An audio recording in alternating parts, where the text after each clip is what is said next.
বিনা কারেন্টের ফ্রিজ বানাইছি। আমার নাম রুকসানা বেগম, আমি ক্লাস 9-এ পড়ি। আমার স্কুলের নাম বদরপুর গার্লস হাই স্কুল। আজ আমি বিনা কারেন্টে ফ্রিজ তৈরি করব।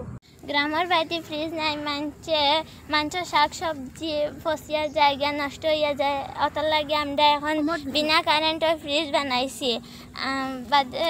মাটির কলসের ভিতরে আর একটা কলস হারাইয়া সাইডে দিয়ে পানি ফেলাই দিয়ে কলসের সবাই বাষ্প বনিয়া উড়িয়া যায় গিয়া।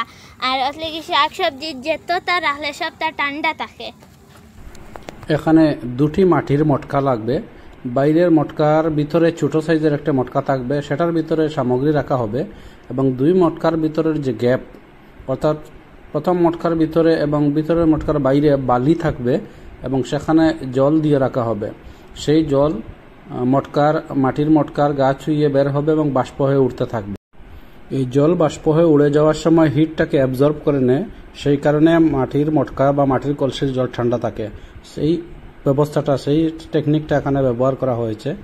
বাইরের মটকা থেকে জল বাষ্প হয়ে উড়ে যেতে থাকবে এবং ঠান্ডা থাকবে। এভাবে 4-5 দিন 7 দিন সবজি অনায়াসে রাখা যাবে, নষ্ট হবে না।